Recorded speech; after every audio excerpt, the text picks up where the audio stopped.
Pokoknya waktu itu goncang aja keluarga, goyang, udah parah sampai barang-barang contohnya Mae, kursi, sofa gitu kan, TV, kulkas, udah satu persatu lah dijual. Hidup udah semeraut kayak gini, sedangkan bapak nggak kerja, saya anak pertama gitu kan. Sedangkan masih banyak gitu kan adik-adik saya yang masih pada sekolah kecil-kecil gitu kan pada saat itu. Rambut panjang cuman pakai ini, pakai kalau kata Sunda mah eta dudukui. Nggak tahu kalau bahasa Indonesia apa tuh dudukui yang buat ke sawah tuh Mae, buat biar nggak panas gitu. Agak ringgi cuman bawa kardus mie Mae, kardus mie kanan kiri tuh ya kalau di samping mah udah kelihatan lah. Tumpukan-tumpukan gepokan uang tuh Mae, udah kelihatan yang lagi dibawa sama si nenek itu. Hah? Setiap jam 12 tuh untuk ritual pertama tuh sambil merokok Mae. Sampuna kretek sambil ngerokok. Jadi si buta itu datang sampai bacaan-bacaan yang saya hafal waktu itu juga terhenti Mae. Dubila aman, aman dubila, pundi asal saking. Di balik kabut malam tanpa rembulan, konon ada bank yang memberi pinjaman. Bukan bank konvensional tempat menabung, tapi pinjaman goib dari sosok tak agung. Dengan jaminan jiwa manusia lemah iman, harta didapat dengan cara yang instan. Praktek menggadai jiwa pada bank goib ini menimbulkan pertentangan dalam diri Kang Firman.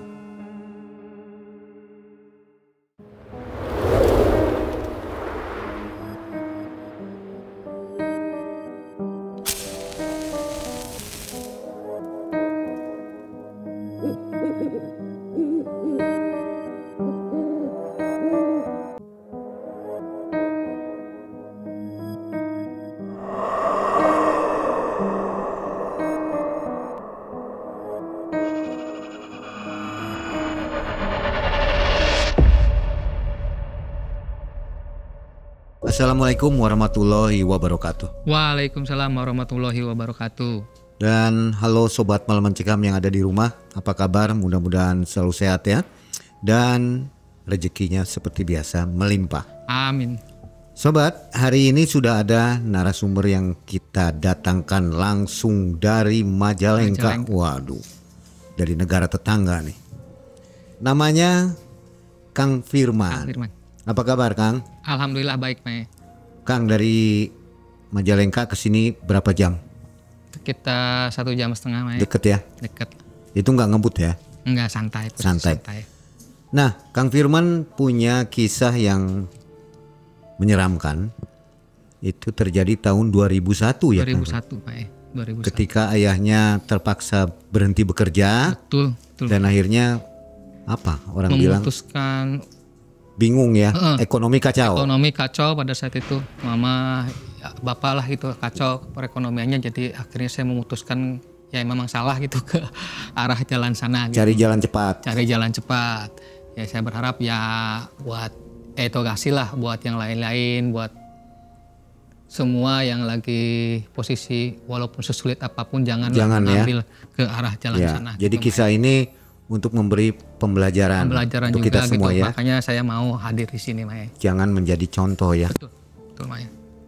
Oke, Kang Firman, ini nggak pakai masker ya? Nggak apa-apa ya? Nggak apa-apa. Biasanya yang melakukan pesugihan itu malu-malu. Ya nggak apa-apa karena nantilah ceritanya. Ya. Dan memang sudah lama juga ya? Sudah lama kejadiannya memang dari 2001. Baik. 2001. Dan sobat jangan lupa untuk gabung di area member ya untuk menyaksikan perjalanan malam mencekam ketika di Sumatera Utara di Medan. Jadi di situ ada kisah-kisah yang tidak ditayangkan di video ini karena videonya juga durasinya panjang dan memang bukan kisah mistis ya. Jadi lebih ke arah menguak lebih detail begitu ya. Jadi perjalanan malam mencekam selama di Sumatera Utara. Di situ hostnya ada Mbak Bila ya. Jangan lupa gabung di area member. Kesibukan apa sekarang? Kalau kesibukan untuk aktivitas pijit Mae. Pijit? Maksudnya relaksasi. Panggilan. Refleksi atau? Full body relaksasi. Khusus tapi saya di bidang relaksasi karena kan beda ya Pak ya. Pijat enak ya. Pijat capek-capek lah Mak ya gitu. Kalau untuk pengobatan mungkin harus belajar lagi lah kalau ke situ mah. Oke. Sobat, saatnya kita dengarkan kisah dari Kang Firman. Jangan kemana-mana, jangan skip videonya. Malam mencekam. Semakin malam semakin mencekam. Ini dia Kang Firman.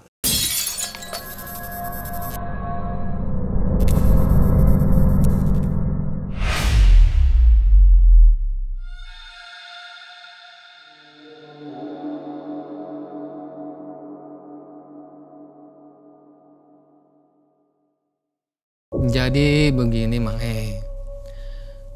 itu kejadian di tahun 2001 Mang. Pada saat itu ayah saya kan kerja di suatu perusahaan farmasi Mang. Di perusahaan farmasi kebetulan ayah saya sendiri sebagai koordinator di sana. Awal mulanya mungkin bawahan ayah tuh minta menaikkan uang bayaran untuk ke luar kota pada saat itu. Pak Sep, iya uang makan buat keluar kota teh sigana kecil teuing gitu. Itu Kalau anak kecil, buahnya Bapak ya? Anak buah Bapak itu Pak kecil teuing katanya Mae gitu. Jadi gimana ya minta dinaikin lah uang buat khusus buat keluar kota katanya. Sekarang gini aja, kalau misalkan nggak di ACC masih mending orang ngundurkan diri wae Pak Sep, kabehan sana gitu. Masih mending kita ngundurin aja diri semua katanya. Kalau memang nggak di ACC uang makan keluar kota naik mah kayak gitu. Oh ya udah pada saat itu ya posisinya ayah tuh menyanggupi lah menyanggupi untuk berbicara langsung ke atasannya gitu kan, ke kepala cabangnya langsung lah pada saat itu ayah tuh menghadap kepala cabang ya mengusulkan apa yang diusulkan sama karyawan bawahannya diusulkan, dan pada waktu itu kebetulan ada penolakan dari kepala cabang, bahkan makan sedikit agak mengancam gitu Mae. Sedikit ada mengancamnya begini, jadi ya udah Pak Sep kalau sekiranya uang makan gak saya naikin, kalau Pak Sep mau keluar aja katanya gitu Mae. Ya jadi mungkin pada saat posisi ayah kesinggung Mae pada saat itu mungkin kan dengan perkataan kepala cabang, sedangkan ayah saya sendiri kan membawa pesan dari bawah gitu kan ke atas gitu. Kesinggung, saya sempet hampir adu fisik sih Mae pada situ, cuma hanya sebatas ngegebrak meja aja ayah pada saat itu. Singkat cerita itu kejadiannya Mae. Nah pagi itu nggak biasanya gitu kan ya, kebenaran kan saya juga termasuk lagi muda mah bandel Mae. Bandel. Jadi sekolah tuh banyak nggak masuk, bolos gitu. Bulan bandel lebih banyak masuk. Pagi-pagi itu 2001 itu saya tuh nggak biasanya, ayah tuh harusnya kan biasanya pulang sore Mae ya, jam 5 biasanya udah sampai rumah. Ini sekitar jam 11-an Mae, jam 11 jam 10-an tiba-tiba ayah udah pulang Mae. Kan saya sebagai anak tuh kan kaget gitu kan, nggak biasanya bapak saya pulang jam segini kan gitu. Dan cuman posisinya bapak datang, saya tuh posisi lagi di dapur. Jadi sedikit banyaknya saya dengerin pembicaraan antara bapak dengan mamah tuh. Nah, karena pada saat bapak datang tuh langsung manggil mama, "Mah, kali sakedeung," gitu kan. "Mah, sini sebentar," katanya gitu. Akhirnya kan mama nyamperin. "Ya naon, Pak?" "Ini mah naon ieu?" cenah. "Nama geus bapak geus teu gawe deui," cenah. Itu kan nggak kerja lagi, udah ngundurin diri. Soalnya tadi nyampein bawahan malah kepala cabangnya ngomongnya kayak gitu, seolah-olah kayak sudah tidak butuh saya lagi di sana kayak gitu. Nah, mama kan sedikit agak kecewa Mae, soalnya kan pada saat itu posisi ya bisa dibilang ekonomi sudah mulai enak Mae, keluarga gitu kan, kayak modelnya tetangga-tetangga, ibu-ibu, bapak-bapak di sana tuh tetangga-tetangga hampir semua lah Mae. Setiap bulan tuh kita mama tuh bahkan saya yang ngirimnya gitu ya, yang nganterin beras Mae. Jadi bulan ini nganterin beras, nanti bulan depan nganterin beras sambil ngambil. Jadi di beras itu 1 bulan dianjuk dulu tuh Mae, dipinjemin dulu 1 bulan itu, 1 bulan dikasih pinjam, nanti si tetangga pada saat kita ngasih beras yang kedua sekaligus bayar gitu. Udah enak lah Mae, posisi ekonomi mah ya menurut saya gitu ya, menurut saya pribadi udah enak lah. Jajan anak mau apa aja, apa tuh ada gitu kan. Nah, makanya pas bapak bilang gitu ke mama kan mama agak sedikit gimana lah, kecewa gitu kan, sedangkan kaget, sedangkan kan posisinya tanggung jawab masih banyak gitu kan. Saya pribadi sebagai anak pertama kan masih posisi SMA itu kelas 2 pada saat itu.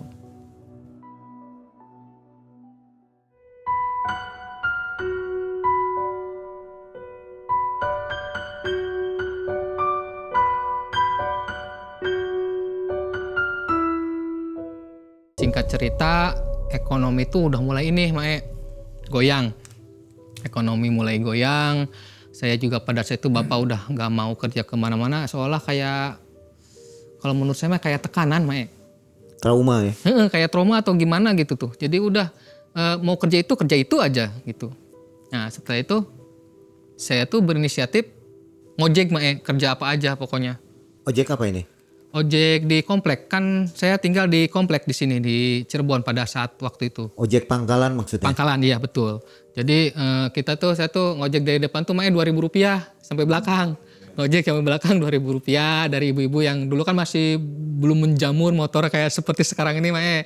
Jadi saya tuh ngojek Rp2.000 ke belakang, Rp2.000 ke belakang gitu, Mae. Lumayan ya, dapat sekitar 40-50 kasihin ke mama buat makan sehari-hari, buat nyukupin kebutuhan makan keluarga. Pokoknya waktu itu goncang aja keluarga, goyang, udah parah. Sampai barang-barang contohnya Mae, kursi, sofa gitu kan, TV, kulkas, sudah satu persatu lah dijual sama orang tua tuh, satu persatu mereka jual buat kebutuhan sehari-hari kami gitu kan di rumah. Nah akhirnya mama tuh ya dengan keadaan seperti itu prihatin. Pada saat itu Mae akhirnya dikumpulin ya, termasuk Firman, karena waktu itu yang paling gede kan Firman ya Mae.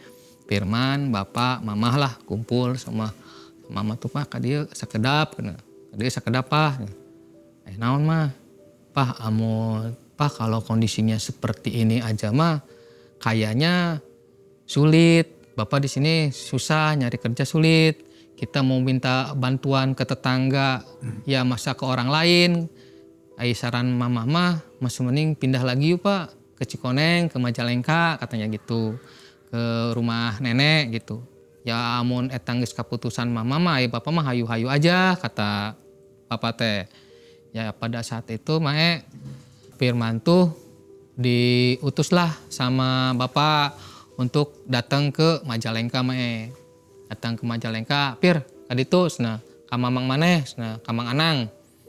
Apain ya suruh ke sini bawa truk, kita pindahan aja. Kayak gitu. Mulai minggu ya Firman tuh ya berangkatlah ke sana Mae. Pulang ke Majalengka bawa motor, ngasih tahu Mamang, Mang, itu kata bapak piwarang kaditu tapi bawa truk karena sekalian mau pindahan katanya gitu. Ya cerita saya ke Cirebon lagi, Mae, ke Cirebon lagi sama keluarga, papa mama semua barang-barang pokoknya pulang. Nah kalau saya pribadi nggak pulang, Mae. Saya dititipin omongan sama orang tua saya tuh, Pir, kamu cariin orang yang mau kontrak rumah. Kalau ada yang kontrak rumah, baru nanti kamu uangnya kasihin ke mama ke Majalengka. Nah jadi pada saat itu keluarga semua mah pindah ke Majalengka, Mae. Kalau saya pribadi enggak, saya tetap di rumah sendiri. Dengan posisi saya sebagai anak pertama, laki-laki, ya mungkin kalau Mae pribadi ya seperti saya gitu Mae. Mungkin Mae bakalan ngelakuin hal yang sama gitu kan, dengan keadaan seperti itu ya udah jatuh seperti itu sendiri di rumah gitu kan, kerja seadanya serabutan, kerja apa aja gitu kan. Akhirnya sambil ngobrol-ngobrol sama temen, curhat. Kebetulan curhat sama teman kecil, sama Andri gitu kan, kesana kesini gimana caranya ya ini ya saya biar dapat uang instan gitu Mae, intinya sih uang instan tapi nggak ada risiko gitu. Awal mulanya tuh Mae, awal mula saya mencari informasi ke arah pesugihan itu Mae. Ini gimana nih solusinya nih, saya udah begini, hidup udah semeraut kayak gini, sedangkan bapak nggak kerja, saya anak pertama gitu kan. Ya mungkin Mae juga sama lah sebagai anak laki-laki gitu kan, tulang punggung keluarga, mungkin akan bersikap gimana gitu kan supaya untuk mencukupi kebutuhan adik-adik, sedangkan masih banyak gitu kan adik-adik saya yang masih pada sekolah kecil-kecil gitu kan pada saat itu. Kebetulan saya tuh karena saya banyak cerita ke sana kesini, ketemulah sama si Eyang. Nah si Eyang itu Mae tetangga saya. Gitu, tetangga bukan tetangga lah, satu ini kalau di kompleks satu RT. Waktu itu sama Andri saya berdua sama teman kecil saya, karena kan biasa saya kalau ada apa-apa Mae curhat sama dia gitu kan. Ya awalnya sih bercanda-bercanda gitu Mae, ngobrol-ngobrol biasa gitu kan, ngobrol-ngobrol biasa.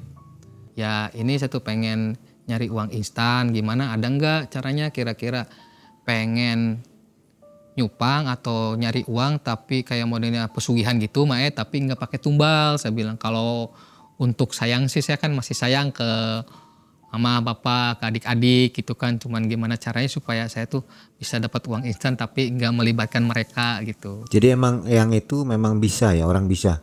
Eyang, nah kalau si Eyang itu kebetulan Mae dia tuh salah satu ibaratnya orang-orang udah pada tahu deh ahli supranatural lah, kayak modelnya praktisi-praktisi gitu Mae, kayak orang pinter lah ibaratnya bisa. Dan si Eyang itu pun yang ngajarin saya pijit Mae. Setelah itu ketawa dia tuh ya, saya cerita kayak gitu, senyum-senyum aja. Cuman saya juga awalnya kan bercanda Mae ya, bercanda-bercanda gitu ya, ngobrol gitu tuh. Bercanda-bercanda tapi dia nanggapinnya serius. Jadi dia posisinya ngomongnya, kamu bener mau tah aja gitu Mae. Kamu bener mau tah?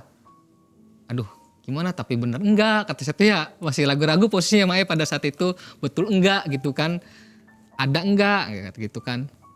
Ya, akhirnya si Eyang tersebut menjelaskan ya bokatan ya barangkali kamu mau sih ada, cuman enggak di sini katanya, kita harus ke Indramayu. Kalau mau pesugihan ada di Indramayu. Nah jadi sebetulnya si Eyang ini Mae, dia tuh sebenarnya pengen ngelakuin hal tersebut tapi takut. Pas kebetulan saya curhat keadaan begini-begini ke arah yang sama, ya kebetulan jadi kayak seolah ada teman gitu Mae. Jadi posisi itu pada saat itu ya saya tuh ya dimodalin semuanya dari dia, ongkos ke sana, ke Indramayunya gitu kan, ketemu si yang bisanya gitu ya, dukunnya ibaratnya gitu Mae, ketemu dukunnya. Ya singkat cerita Mae, ya wis ya udah kalau kamu bener mau katanya, tak kesana yuk besok ya, berangkat yuk ke Indramayu tah katanya. Ya wis yuk, serius tapi bener tah, kata saya tuh. Bener enggak, kata saya tuh ya, ada tumbal enggak gitu kan Mae pada itu, karena posisi ya agak harap-harap cemas gitu harap-harap cemasnya ya saya takutnya ya orang tua atau adik-adik jadi tumbal gitu tuh. Ya wis besok lah, jadi ya esok ya angkat ayo gitu. Nah jadi pada situ saya berangkat terus ke Indramayu ke sana. Saat itu ada namanya Pak Slamet. Pak Slamet itu katanya, kata si Eyang itu dia tuh salah satu pelaku pesugihan yang pernah sukses Mae pada saat itu. Jadi dia tuh ya di Indramayunya termasuk gampang nyarinya karena juragan ini tambak tuh Mae. Juragan tambak udang kayak gitu. Setelah ketemu Pak Slamet, saya tuh syaratnya harus ada pihak keluarga yang tahu Mae. Jadi kalau kamu mau ngelakuin hal ini nih, keluarga tuh harus tahu itu. Ya dikarenakan apa? Dikarenakan nanti perjanjian ini tuh nanti terjadinya sama kamu katanya. Cuma nanti datangnya itu takutnya kamu lagi nggak ada di rumah, yang ngirim uangnya datang ke rumah gitu Mae. Jadi harus ada orang rumah tahu apa aja kejadiannya, harus ngelakuin apa aja sih pada saat itu. Saya dikasih tahu Mae, itu jangan dari mulai kembang dikasih saya tuh ya, kembang 7 rupa, nanti menyan putih katanya, kata dia tuh persiapannya tuh. Terusnya tuh udah nanti ada rapalannya ya, rapalannya nanti saya ke Indramayu setelah izin itu Mae, posisinya dikasih rapalan tersebut itu. Udah setelah itu pulang dulu saya tuh sama si Eyang tuh ke rumah dulu, dan saya mah langsung ke Majalengka. Izin pada saat itu saya berani hanya izin ke mama. Kalau ke papa nggak berani. Kalau ke papa saya nggak berani izin, takut marah gitu kan. Jadi saya tuh mau ngeberaniin diri, saya izin ke mama. Mah, saya mau izin apa? Mau pinjam uang goib. Saya bilang gitu Mae pada saat itu, uang goib gimana kamu? Wah jangan macam-macam katanya. Nanti kamu tumbal segala macam. Udah nggak usah kata mama tuh gitu. Macam tuh enggak mah, ya kasih penjelasan seperti yang Abah Slamet itu bilang gitu kan, bahwa ini nggak makan tumbal, cuma nanti tumbalnya itu ya diri kamu sendiri gitu. Akhirnya saya bilang ke mama, jadi gini mah, nanti tuh saya ngelakuin ritual dan andai pun nanti tidak bisa kembali uang tersebut tuh ya keluarga mah nggak ada yang apa-apa, selamat. Cuman Firman aja sendiri pribadi yang nanti nggak ada jasa, nggak ada apa, pokoknya nanti Firman hilang aja. Udah Pir, nggak usah udah hidup gini aja. Enggak lah, saya tuh pengen keluarga enak, hidup enak, senang lagi kayak dulu lagi gitu kan. Ya gimana sih Mae sebagai anak pertama gitu kan. Jadi ya udah pada saat itu saya tuh kan posisi udah putus sekolah tuh Mae, udah mulai sekolah udah berhentilah, udah semerawut hidupnya. Balik lagi lah saya. Udah diizinin tuh sama mama tuh Mae, udah dibolehin. Ya udah terserah kamu aja lah, kumaha maneh wae. Nah, kira-kira nu penting mah omat ulah sampai aya tumbal segala macem kata mama teh. Ieu mah urusanna nyawa kitu mah komo duit goib kitu mah kata mama tuh. Ya udah pada saat itu saya tuh kembali lagi ke Cirebon, ketemu lagi si Eyang kan, karena sore juga saya udah posisinya udah kembali lagi ke Cirebon karena bawa motor saya sendiri Ketemu si Eyang itu nanya gimana di Majalengka udah dapet izin, saya udah dapet izin dari mama gitu kan. Dapat izin ya sebenarnya tuh nggak boleh, sebetulnya mama sih ngelarang pada saat itu. Ya cuman ya saya maksa aja gitu kan, karena saya udah jelasin bahwa ini tuh semua nggak ada tumbal. Ya andai pun ada tumbal pun kalau saya tidak sesuai kontraknya nanti gitu, baru nanti saya sendiri yang akan tidak ada hilang aja Mae pada saat itu. Singkat cerita Mae, saya tuh langsung besok paginya sama si Eyang itu berangkat lagi lah ke Indramayu.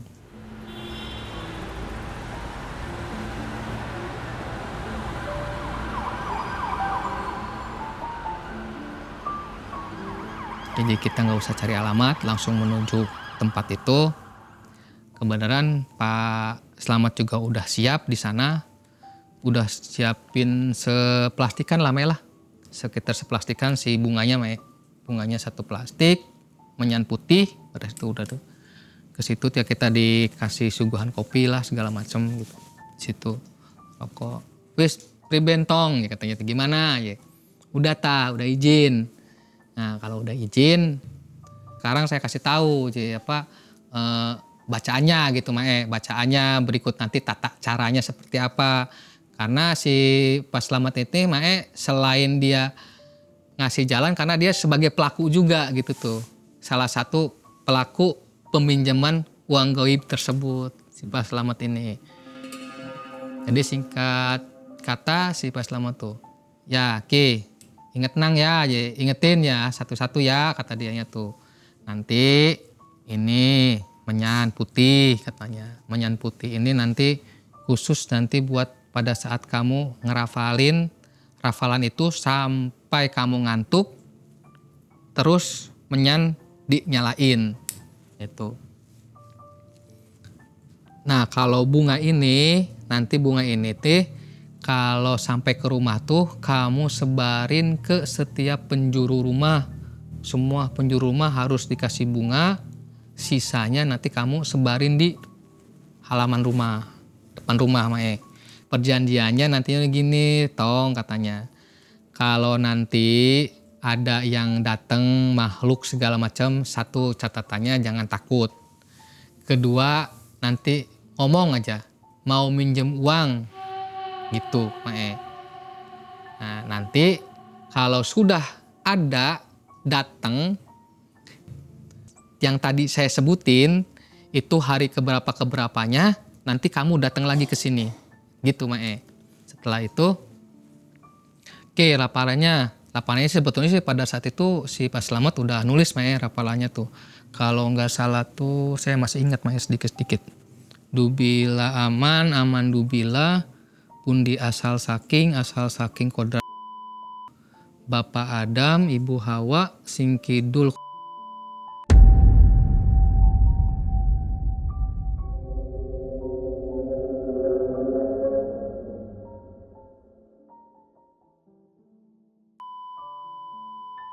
Ya kira-kira seperti itu Mae.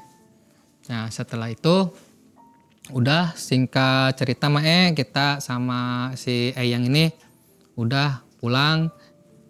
Jadi sambil perjalanan dari Indramayu ke Cirebon itu ya sempat bincang-bincang lah kita sama si Eyang tuh. Pir, bokatan ko ira sukses berhasil, awas ki. Kita bagi ce. Itu harus nyelipira ce. Ya pada situ di benak saya kalau memang terjadi, saya tuh pengen pinjam cuma 2M sih Mae pada saat itu, 2 miliar, cuman kan pada situ segitu kan udah nominal besar gitu untuk pemikiran saya masa-masa usia belasan tahun gitu kan. Dan rencananya memang saya tuh mau didepositoin, nanti kita hidupnya dari bunga-bunganya yang dari per 6 bulan atau dari per 3 bulan dari bank gitu, rencana tuh seperti itu. Jadi kan uang tetap utuh.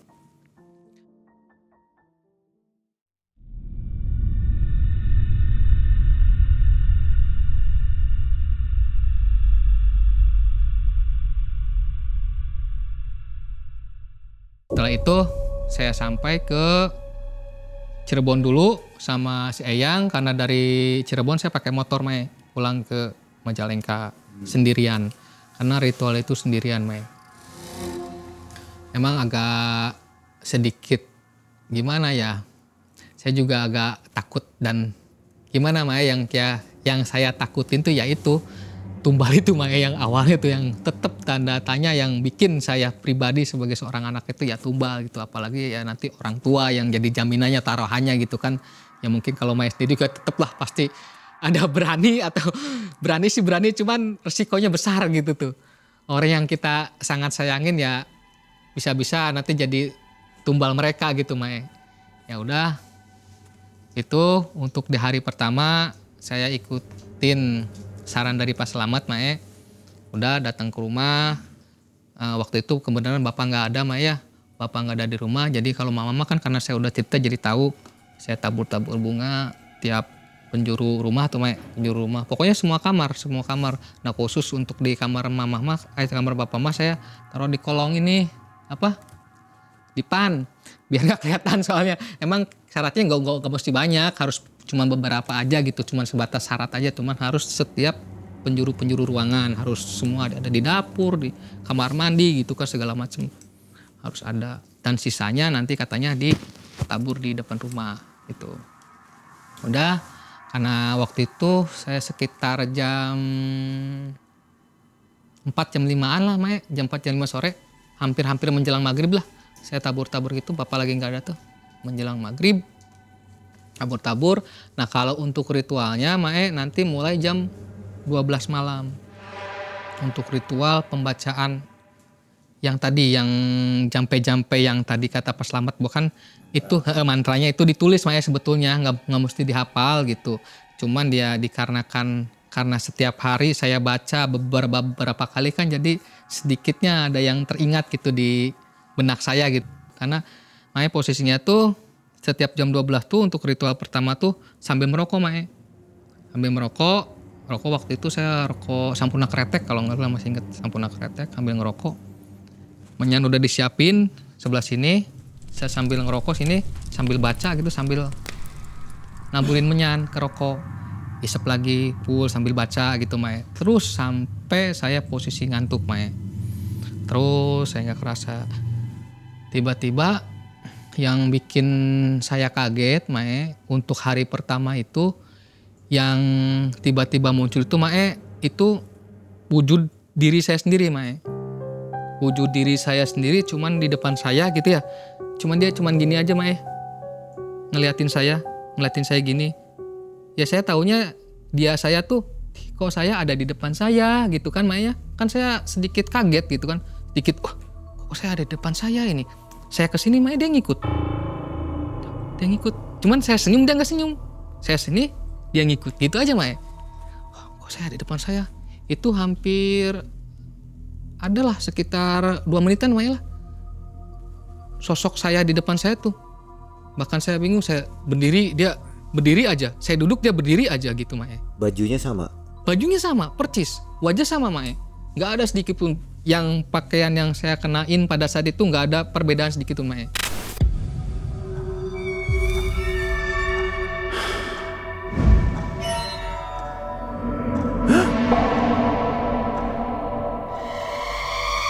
Setelah sosok itu, astagfirullahaladzim, kaget saya tuh ya, sosok sendiri agak gini, agak ngelamun, apa ini gitu kan Mae, di dalam hati saya tuh apa ini, saya tuh agak ngomong sedikit, nengok sini dia diem, nengok sini dia diem, yang sini dia ngikutin lagi, kok saya ada di depan saya ya, lama kelamaan ya cep kayak gitu aja Mae, kayak orang mati lampu, kayak hilang aja, hilang, saya udah agak ngantuk, udah kan karena syaratnya tuh sampai sengantuknya gitu Mae ya, udah ngantuk saya rokok matiin ya udah, menyan saya beresin gitu Mae ya, ini saya tutupin lagi, saya taruh lagi di bawah, karena posisi tuh kamar mama, kamar bapak sebelahan gitu ya, saya mah tidur di ruang tamu, ngampar kasur aja, kasur lipat Mae gitu, kasur kecil gitu, jadi si itunya taruh di kolong bantal gitu, udah saya tidur. Ya memang dari awal ritual juga bapak mah udah berisik aja, mungkin nyium bau kemenyan itu udah dari kamar tuh Mae, gitu udah mulai curiga, cuman dia nggak berpikir curiga itu bahwa anaknya sendiri gitu yang sedang melakukan ritual tersebut gitu tuh. Nah saya udah nggak peduliin aja Mae ya, saya tidur. Ya hari kedua saya biasa aktivitas seperti biasa sehari-hari gitu kan. Menjelang malam seperti biasa jam 12 mulai lagi, teng lagi Mae, ritual kedua ya seperti ritual pertama seperti itu Mae, bakar rokok, nyalain kemenyan lagi sambil baca mantra itu tersebut gitu kan, baca mantra itu. Yang paling ngeri memang di yang kedua sih Mae, soalnya salah satunya sosoknya yang membuat saya nggak pernah dilihat sama saya gitu kan, saya nggak pernah lihat kok, kayak model di film-film hantu, sosok-sosok hantu itu tuh nggak ada sosok yang seperti itu gitu Mae. Sosoknya kecil Mae, seginian lah, ya seginian, segede-gede tuyul lah segini, kayak tuyul cuman si rambutnya panjang tuh Mae. Nah itu kesana Mae ya, pergi ke sana, datang lagi, cuman ketawa, nanti dari samping sana lagi keluar, tapi nembus Mae. Oh, merinding itu mah langsung nembus, cep, itu udah tembok tuh Mae, temboknya dari tembok sana deh, tiba-tiba keluar lagi, cep, masuk lagi ke sana, gitu. Bolak-balik, depan ke belakang, ke samping ke belakang tuh, sampai adalah sampai kita mau bolak-balik mah, terus bolak-balik saya agak kaget sendiri Mae, takut sendiri gitu dengan makhluk sebelah ini. Kok yang kayak gini ya, cuman saya udah kadung, udah terlanjur posisinya di situ gitu Mae, ya kata si Mbak Selamatnya kan harus siap dengan makhluk-makhluk yang nanti akan datang, yang akan terjadi gitu. Ya udah sampai ngantuk, setelah ngantuk saya tidur ya biasa lagi aktivitas Maya, aktivitas biasa seperti biasa. Nah yang di hari ketiga mah justru malah ibaratkan gini Mae, kayak Mae sekarang lagi ngelihat ke depan, tapi kayak nggak tahu ya, saya juga antara di dalam mata ataukah kayak lihat bioskop tuh Mae, layar lebar cuman diliatin kakek sama sosok buta hijau gede posisinya tuh. Cuman saya kok kakek saya lagi apa itu ya, posisinya di kebun gitu Mae, di kebun biasa. Kakek saya lagi apa itu ya, si butanya tuh ya ngomongnya bahasa Sunda cuma Mae cuman agak ngecilin set, si butanya ngasih, jadi posisinya gini Mae, jadi pas sama si kakek tuh, sepantar lah ibaratnya. Tahu-tahu berantem, pok, wah berantem aja Mae, kayak berantem orang gitu, berantem orang, bak, udah hilang. Kok nggak ada lagi, saya kan bingung Mae, kok nggak ada lagi, tadinya ada di depan kok jadi nggak ada lagi gitu kan. Udah, astagfirullahaladzim. Lanjutin ya. Saya tuh lanjutin baca lagi Maya, baca situ lagi. Laparan lagi. Udah jam sekitar 2:30 lah, 2:30 saya tuh udah mulai ngantuk. Tidur lah, udah tidur. Yang anehnya tuh di hari ke-4 pagi, Maya iseng saya tuh. Hampirlah. Jadi posisi tuh begini Maya, ini rumah Firman ya. Nah di belakang ini rumah kakek. Nah jadi dapurnya Firman tuh ngadep depannya rumah kakek gitu, belakang-belakangan rumah, cuman ada jalan lah ibarat gitu. Nah jadi mampirlah Firman tuh, main ke rumah kakek, main. Yang cuman yang bikin saya heran tuh posisinya tuh segini pintu tuh sebelahan. Ini pintu kamar kakek, ini pintu dapur gitu kan. Jadi pada saat Firman mau ke dapur tuh otomatis yang di kamar ada siapa tuh kan kelihatan gitu, ada siapa di dalam gitu Nah jalanlah Firman tuh ke dapur. Pas mau masuk dapur dari dalam, si kakek teriak "Kadio sia" gitu. Aya naon ya, ada apa? Saya bilang kan gitu kan ya. "Kadio sia pokoknya, kadio." Gitu Ada apa ya? Saya samperin naon ki? Gitu kan. Naon ki? "Kadio sia." "Gus ya, ulah kikituanan, naon sia kikituanan." Gitu negur saya dia tuh. "Maksudnya gimana ki?" Saya itu kan gitu kan, saya kan pada saat itu nggak ngerti maksud tujuan kakek saya tuh apa gitu kan, saya nggak ngerti. Tiba-tiba marah sama saya, negur saya, naonan mana kikituanan. Gus ulah kikituanan. Untung aya aing, kata kakek teh. Untung aya aki, aki mah datang ka imah maneh, ku aing ditangtang gelut, ku aing ditangtang, ku aing titah leutik awakna ngaleutikan, ku aing diajak gelut di sawah. Itu awalnya tuh. Oh jadi kan saya flashback inget yang kejadian semalam saya lihat gitu, itu tuh terjadi malam itu tuh, diperlihatkan ke saya, padahal sebetulnya terjadi itu tuh sama kakek saya sendiri. Jadi si buta itu datang, buta ijo katanya gondrong taringan gitu, datang mau nyamperin keburu kehadang sama kakek gitu. Kehadang sama kakek emang kalau kakek itu memang keturunannya, kalau kakek saya tuh agak ahli juga di rumah tuh sebagai pemijit, juga suka ngobatin orang kesurupan, anak kecil sakit gitu. Jadi pandangannya untuk ke masalah dunia pergaulan tuh agak tajam kakek tuh. Ya kan bengong setelah dimarahin sama kakek itu. Oh flashback, oh berarti yang saya lihat semalam tuh kejadian kakek gitu Akhirnya saya sadar dari situ. Udahlah dari situ saya tuh pulang. Oh nyangga satu ki, awas yo sia ulah sakali-kali deui kos gitu nyaki. Cuman gitu aja saya tuh. Pulang saya ke rumah. Malam kelima itu ya ritual seperti biasa membaca itu kan pakai menyan segala macem. Seperti biasa, tidak ada sama sekali menampakkan atau sesuatu yang ganjal atau yang aneh gitu Yang herannya tuh di malam ke-7. Di malam ke-7 itu ya jelas itu nggak tahu gimana, ya mungkin kata kakek saya waktu itu nggak mau ngelakuin lagi, mungkin kakek sangkanya saya udah nggak ngelakuin lagi ritual itu gitu. Padahal saya masih berlanjut pada saat itu, masih berlanjut melakukan ritual tersebut. Udah di malam ke-7 itu udah bukan gini lagi langsung pluk. Ya sedikit saya agak kaget ya, gimana sih kaku badan tuh. Pengen ngomong gimana, nggak ngomong, orangnya soalnya gede banget gitu kan, gede, gondrong, taringan gitu. Astagfirullahaladzim.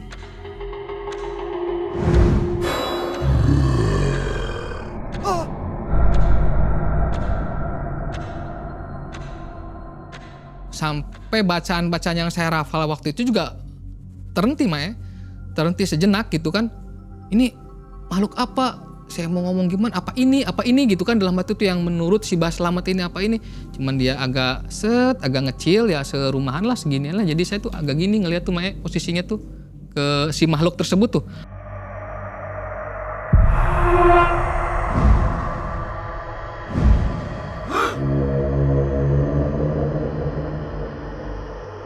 Astagfirullahaladzim gitu kan, agak ngecil. Naon sia gitu kan. Naon sia, oh dalam hati saya mungkin ini makhluknya gitu kan. Dia nanya ke saya, mau apa kamu katanya. Saya bilang kan pinjam duit, saya mau minjem duit. Cuman 3 kali lah waktu saya bilang saya minjem duit. Oh Nges, siap, nges, gitu aja mae. Udah hilang, cas. Pinjam duit.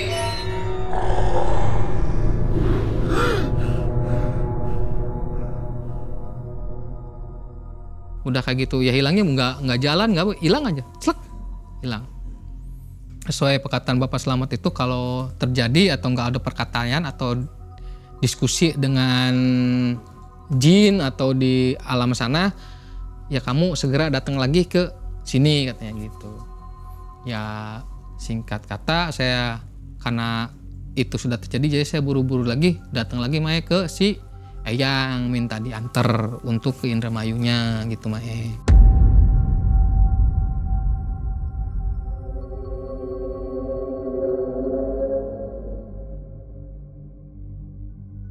Sampai Cirebon saya cerita sedikit mae masalah yang kejadian dari malam pertama, kedua, ketiga segala macam ya termasuk kejadian dengan kakek saya sendiri saya cerita ke si Eyang ini. Ya wis, akhirnya mengkonon sih mana bayu takut ada apa-apa katanya gitu kan. Ayo kita ke sana aja. Ya udah yuk sana ya. Jadi kita semua bareng-bareng ke sana. Bareng-bareng di Indramayu ya ceritain apa adanya. Bahkan yang bikin saya ini lagi mae, yang bikin saya bengong lagi dan semakin percaya itu terjadi mae. Datang ke rumahnya saya dulu mae. Saya dengan si Eyang. Cuma nunggu karena pas Slametnya nggak ada di rumah. Jadi kan nunggu beberapa menit waktu itu adalah sekitar 15 menit mah. Cuman saya udah nunggu sekitar 10 menit mae. Tiba-tiba datang satu orang lagi mae. Dengan membawa kresek hitam dalamnya uang. Pada saat itu dalamnya uang. Ya dalam feeling saya mungkin ini salah satu orang yang ngelakuin ritual seperti yang saya lakuin gitu kan. Nah nggak lama si tamu yang kedua itu datang yang dengan membawa uang itu mae, si Pak Slamet tuh datang. Bahkan sebelum Pak Slamet datang tuh si yang ini nih yang bawa uang nih mae ngasih uang ke saya. Nih buat kamu juga sama ya mau ngelakuin pinjam uang ke dunia goib katanya gitu mae. Saya dikasih uang 1 juta. Gak lama si Pak Slamet datang. Pak Slamet datang. Wis. Nah jadi posisinya tuh masuk tuh bertiga. Mae sama si yang baru datang itu kan. Masuk bertiga ya ngopi ngerokok dulu. Jadi posisinya ngobrol tuh si orang yang bawa uang itu dulu mae. Nih. Ki ya bah, ini bah. Wah, kok ya, saya tuh kan masih tanda tanya mae kok uangnya dikasihin. Saya bilang ke apa emang harus setor atau gimana kalau dapat uang tersebut gitu kan. Tuh gimana ini aku uangnya dikasihin gitu kan. Oke, ya, bah aja. Ya wis ya kita pamit. Ya udah saya pamit dulu pulang katanya. Jadi dia pulang barulah saya cerita kronologi kejadian saya dari awal ritual sampai hari ke-7 pada saat si buta yang terakhir itu ngasih pesan gitu. Mau apa kamu gitu, mau apa gitu. Saya bilang pinjam uang, udah 3 kali itu. Ya udah cerita, oh ya wis tong. Kalau begitu sih posisi kamu tuh berarti di ACC katanya. Kamu bakal dikasih pinjam uang tapi nggak tahu nanti datangnya kapannya saya kurang tahu. Lanjutin ngerafal itu sambil mau tidur seperti biasa aja pokoknya ngelakuin seperti biasa seperti itu. Oh ya udah kalau gitu ya Mbah, ya wes kayak gitu aja nanti pokoknya pasti datang entah kapan gitu Mae. Pasti datang. Ada yang datang ke rumah siap-siap aja katanya.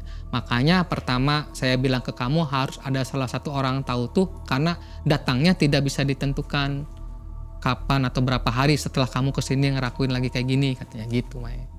Dan pada saat itu memang di sana saya nggak ada ritual dari dia khusus gitu kan untuk buat diri saya sendiri gitu Mae, nggak ada. Udah kita pulang dengan teman ya masih bingung nih dikasih uang 1 juta Mae.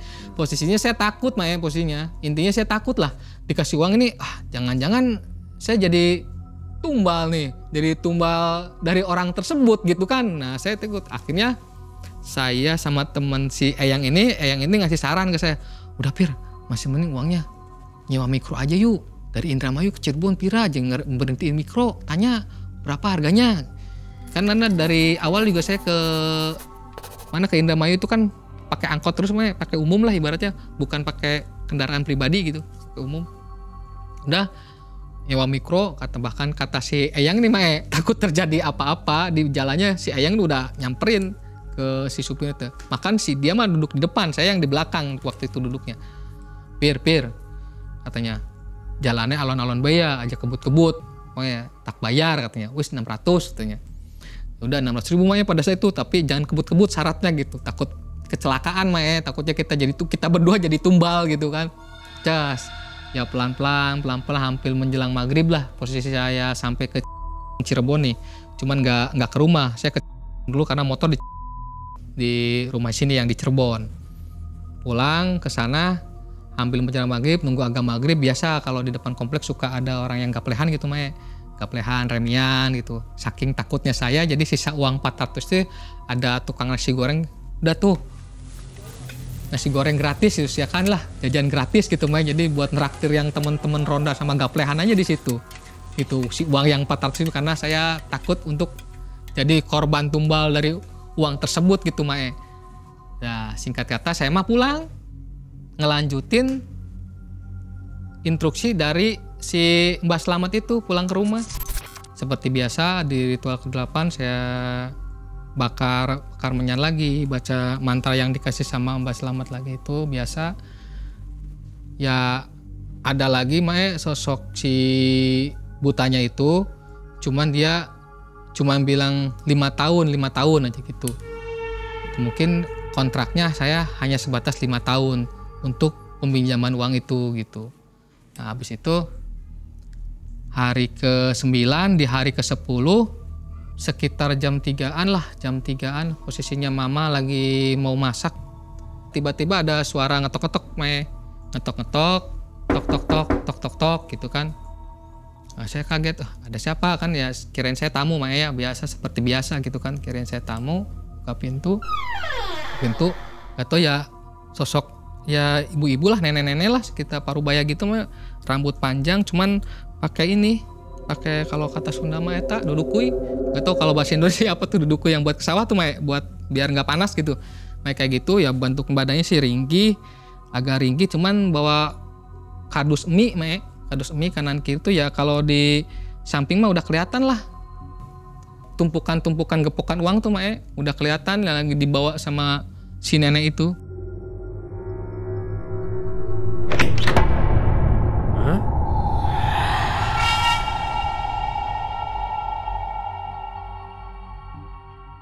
Waktu dia ngetuk itu ibu dengar? Ibu enggak, posisi karena ibu di belakang. Ibu posisi di belakang. Gak ada yang dengar? Bapak nggak dengar? Bapak nggak ada di rumah. Saya pribadi yang ada di rumah. Adik-adik biasa main di rumah, nggak ada orang, ada saya sama mama aja. Mama juga kesempatan mau beres-beres, mau masak, biasa mau masak sore. Saya buka lah Maya pintunya, saya buka. Ada, cuman nggak mau gini Maya. Si wajah si neneknya cuman gini, bawa saya kan, soalnya posisinya lebih rendah dari saya Maya. Jadi saya agak gini, mau ngedungkuk gini. Cuman posisi si kardus mah saya udah kelihatan uangnya tuh udah kelihatan. Nah, saya agak ngerunduk gitu, yang bikin kaget tuh saya tuh tiba-tiba dari sana tuh ada sosok lain lagi yang datang, laki-laki gitu kan, pakai peci, pakai pakaian adat Sunda lah Mae. Kalau itunya sih pakai adat Sunda, tiba-tiba nendang saya. Sosok yang pakai dudukui kemana? Masih ada posisinya. Jadi ada dua di situ. Masih ada dua. Jadi posisinya Maya pada saat itu dua sosok yang datang tuh, yang si nenek itu dulu bawa itu yang ketok-ketok pintu. Nah, yang kedua datang tiba-tiba pakai kampret lah, baju Sunda gitu, baju Sunda hidung-hidung Maya, hitam-hitam, langsung nendang saya. Cuman saya inget tuh bahasa dia tuh, "Eueuh keturunan ka dieu maneh teh," gitu. "Enggak ada keturunan ke sini kamu teh." Nendang dada saya, jadi saya ngejungkel hampir ya lumayan jauh lah Maya, dari depan ke sini lah, agak jauh lah, sampai nabrak ke penyekat antara ruang tengah sama dapur. Posisi mamah di dapur, jadi saya nabrak lemari kan, mamah kaget gitu kan. Pir aya naon. Saya kan sempet bengong dulu Maya. Bengong gini kan karena tertendang itu memang nggak sakit, cuman pentawanya itu yang bikin saya sakit, nabrak ke lemari penyekat antara tengah sama dapur itu, blak gitu kan. Astagfirullahaladzim.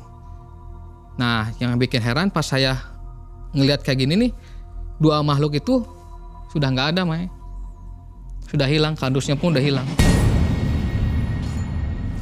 Saya samperin pada kemana semua, udah nggak ada semua pokoknya. Cuman Mama Pir, aya naon gitu kata Mama Pir, ada apa kata gitu. Nggak tahu mah, saya bilang gitu. Nah, setelah kejadian itu, besoknya jadi saya meluncur lagi ke Cirebon, Mae, nyamperin lagi si Eyang yang nganter Piman itu kan ke sana ke Cirebon. Yang. Jadi saya ceritalah kronologi kejadian yang kemarin saya rasain gitu kan. Yang begini gitu. Itu. Ya wis Pir, mana maning beta ke sana lagi yuk. Ke Indramayu lagi. Ke Mbah Slamet, hayu. Berangkat lagi ke sana lama ya kita tuh. Sama si Eyang tuh ke si Mbah Slamet.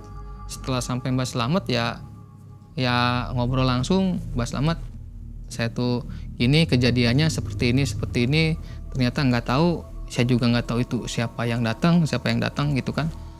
Tiba-tiba saya ditendang sama orang yang berjubah hitam, jubah khas Sunda gitu, kampret lah, kalau bahasa Sunda kampret Sunda gitu, Mae, langsung nendang saya katanya. Oh ya udah, kalau gitu berarti kamu tuh nggak bolehin sama karun kamu di sana katanya. Udah kamu dilarang gitu, Mae. Jadi akhirnya setelah keputusan dari si Mbah Slamet itu, ya saya nggak ngelanjutin lagi, Mae, untuk nyobain ke ritual peminjaman uang goib tersebut itu. Jadi dianggap gagal ya? Dianggap gagal pada saat itu memang. Jadi belum sama sekali saya menikmati atau menyentuh uangnya pada saat itu. Karena pada saat saya mau merunduk itu siapa yang datang tuh, karena kepake duduk itu, saya ditendang, Mae. Ya. Jadi hasilnya 0. Hasilnya 0. Hampir saja berhasil ya. Kalau berhasil ini mungkin bahaya ya. Kalau untuk berhasil bahaya tidaknya mungkin nanti taruhannya, karena perjanjiannya yang saya tahu dari Mbah Slamet itu, Mae, itu tuh nanti kalau ada pembicaraan kontrak 5 tahun, berarti kontrak kita 5 tahun untuk uang yang kita pinjam, Mae. Ya. Nanti 5 tahun harus dibayar kembali. Harus dibayar uang tersebut, tidak boleh kurang 1 rupiah pun. Harus tepat waktunya juga. Harus tanggalnya sama, bulannya sama. 5 tahun ke depan. Iya, bahaya sekali ya. Kalau sampai terjadi atau kurang 1 rupiah pun, ya resikonya saya nggak ada. Nggak ada jasa, nggak ada. Pokoknya nggak ada aja saya. Hilang nggak tahu kemana. Artinya gitu, pesugihan uang goib ini ada ya? Memang ada, Mae. Uang goib itu ada. Ada, ya? Mae. Saya nyaksiin bahkan ada yang berhasil, Mae. Ada yang berhasil pada saat itu, yang hari yang kedatangan saya kedua ke sana, bahkan saya dikasih 1 juta, Mae, sama orang tersebut. Yeah. Mungkin dia itu salah satu peminjam uang goib yang berhasil mungkin pada saat itu. Tapi dari kisah ini bukan kita menyarankan para penonton untuk melakukan pesugihan ini ya. Jangan, Mae. Saran saya berbahaya. Sangat berbahaya. Karena kita juga nggak tahu ya, perjanjian belum tertulis gitu ya. Betul, Mae, betul. Siapa tahu yang kena juga keluarga juga. Keluarga juga kan gitu. Kita kan nggak tahu kejadian nanti seperti apa. Oke. Nah, Sobat Malam Mencekam, itulah kisah menarik dari Kang Firman. Jadi sekali lagi jangan coba diikuti ya. Ya. Mudah-mudahan kita terhindar dari perbuatan-perbuatan yang negatif. Ya. Kang Firman, terima kasih ya. Sehat selalu dan mudah-mudahan bisnisnya lancar ya. Siap, Mae. Usaha pijatnya tambah meningkat. Amin. Dan Sobat, saatnya kita berpisah. Sampai jumpa di video selanjutnya. Assalamualaikum warahmatullahi wabarakatuh. Waalaikumsalam warahmatullahi wabarakatuh.